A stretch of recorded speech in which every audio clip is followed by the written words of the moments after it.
Bonjour. Deux parutions discographiques jettent un nouvel éclairage sur un compositeur majeur du XXe siècle, à savoir Dmitri Chostakovitch. Tout d'abord, les 3e et 8e quatuors à cordes par le Quatuor Novus, un magnifique quatuor coréen. Un jour que je faisais remarquer à un brillant pianiste coréen, Sun Wook Kim, qu'il jouait avec beaucoup de musiciens israéliens et qu'il avait beaucoup d'affinités avec eux, il me répondit avec humour qu'effectivement, il se sentait beaucoup d'affinités car Israël est également situé en Asie. Le Quatuor Novus interprète une des œuvres de Chostakovitch les plus imprégnées de thème juif, à savoir son 8e quatuor au thème déchirant, que le compositeur reprendra dans son 2e trio avec piano. Les liens de Chostakovitch, qui n'était pas juif, avec le judaïsme sont particulièrement forts. On lui doit une œuvre sublime, les poésies sur des poèmes populaires juifs. Et il était également venu en aide au compositeur Weinberg. Weinberg était né en Pologne en 1919. Durant la guerre, alors même que la plupart des membres de sa famille ont été déportés, il s'est réfugié en Union soviétique.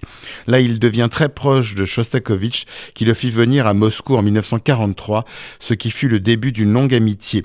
C'est Chostakovitch qui fit circuler une pétition réclamant la libération de Weinberg, emprisonné en février 1953 pour, ouvrez les guillemets, activité sioniste, fermez les guillemets. Weinberg a été libéré après la mort de Staline, toujours en 1953. Et puis on doit à Chostakovitch une 13e symphonie, dite Babi-Yar. La symphonie présente des poèmes de Evgeny Evtushenko sur le massacre de Babi-Yar et d'autres violences antisémites, y compris l'affaire Dreyfus et la vie d'Anne Frank, ainsi que d'autres textes. La symphonie fut composée alors que régnait une censure terrible en Union soviétique et Nikita Khrouchtchev menaça de stopper l'exécution de l'œuvre.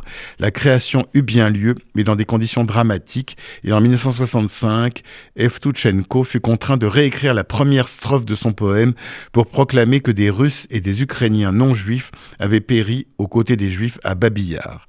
La partition avec le texte original a finalement été à nouveau publiée en 1970.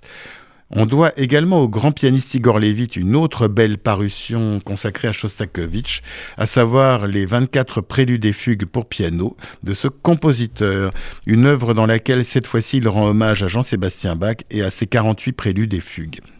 Un disque magnifique d'Igor Levit, un des pianistes majeurs de notre temps, juif russe, qui vit aujourd'hui en Allemagne.